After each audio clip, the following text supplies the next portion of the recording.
ازيكم عاملين ايه؟ يا رب تكونوا بخير وبصحة كويسة وفي اسعد حال. هنعمل النهاردة ان شاء الله مع بعض صينية سمك مكاريل خطيرة خطيرة وطعمها تحفة وسهلة جدا، ان شاء الله تعجبكم. اول حاجة احنا بنجيب التوم طبعا والفلفل الاخضر، وفلفل حامي لو عايزين، ومعهم مثلا حتتين جزر ولا حاجة.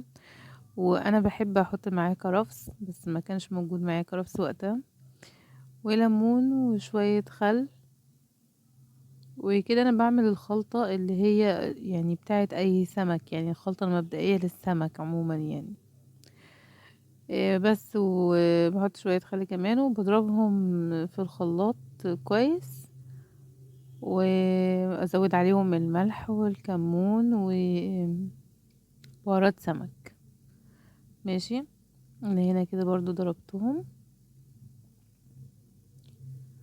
وهنا زودت الملح والكمون والبهارات واديتهم كمان ضربة، وخلاص على كده. كده بقيت عندي خلطة سمك جاهزة.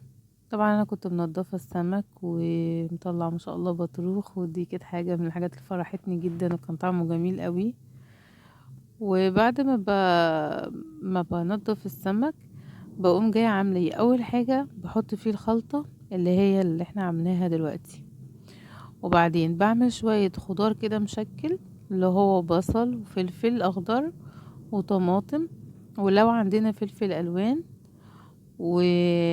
وجزر، وبعملهم كلهم مع بعض مع شوية من خلطة السمك، وبحطهم فوق وش الصينية.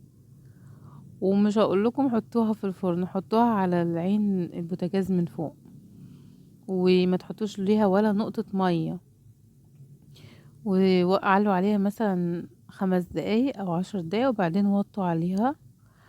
هي السمك والخضار هينزل مية وهيسوي نفسه منه فيه، بس لازم الصينية تكون متغطي عليها.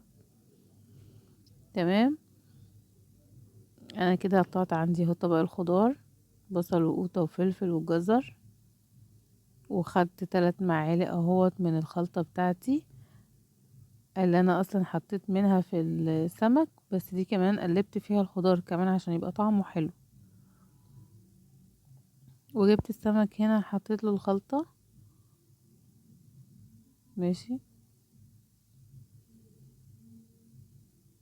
وقطعته بقى بحيث ان هو ما يبقاش السمك على بعضها، لا اللي هو يكون جزل كده في الصينية.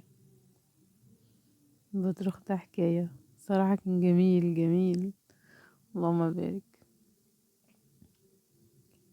طبعا السمك يعتبر من البدائل، هو بس السمك برضو بقى غالي، بس يعني حلو مع اللحمة والفراخ يعني، او اللي هو يعني مش هنقول بديل اللحمة والفراخ، هو كده كده يعني احنا محتاجينه لولادنا وهو فيه قيمة غذائية عالية بقى. ربنا يتولانا في موضوع الغلا ده يعني، على الله يا جماعة، محدش يقلق، احنا ربنا هو الرزاق يعني، فما تقلقوش خالص من موضوع الغلا ده، ربنا هو اللي بيرزقنا. هنحط الخضار المشكل على وش صينية السمك، وهنحطها على النار من فوق، وهنسيبها تستوي شوية. بس قبل ما نحطها صح على النار، هنحط لها شوية زيت بمقام مثلا ربع كوباية زيت، نص كوباية بالكتير يعني. وبعدين احنا عندنا تكاينة حلوة في الرز، هنعمل ايه؟ طبعا كان عندنا خلطة حبة حلوين كتار، فهنحطهم مع المية بتاعة الرز، ودي حاجة كانت طعم الرز حلو قوي.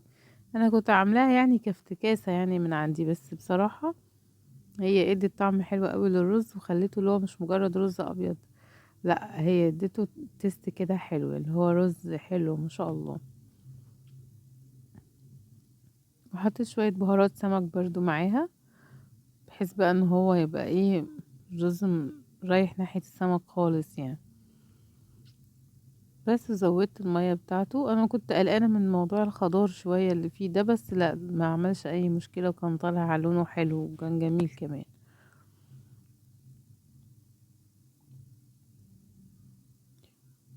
هسيب السمك يتشرب، الرز يتشرب. بص بقى السمك هو كده في اثناء اللي هي المرحلة الوسط، اللي هو لسه بيغلي على النار، بسم الله ما شاء الله تحفة. والرز هنا اتشرب، سيبته شوية استوى. ماشي. وهاخد بقى الصينية بتاعة السمك بتاعتي. انا بحب خلاص كده خلصت يعني استوى وشرب ميته وكده. انا بحب بقى الوش بتاعها يبقى مش محروق، بس يكون متحمص كده شوية. ودي كوباية الا ربع ليمون، عصير ليمون. انا كنت عصراه، وده حطيته امتى؟ قبل ما اقفل على الحلة بدقيقة بالظبط. يعني انا على صينية السمك هي دقيقة بالظبط قبل ما اقفل حطيت عليه الليمون وقفلت. وهنا حطيته تحت الشواية وطلع من الشواية. هو يعني اخد لون سيكا يعني، بس انتوا طلعوه افتح سنة من كده. بس بصراحة طعمه كان رهيب، اللهم بارك، حاجة كده جميلة جميلة. جربوه قولولي ايه رأيكم. وبألف هنا شفا على قلوبكم. إيه، يا ريت تشتركوا في قناتي. انا دينا الشناوي، وبعمل لكم اكل بالحب، واكل ان شاء الله لما تجربوه تلاقوا طعمه حلو قوي.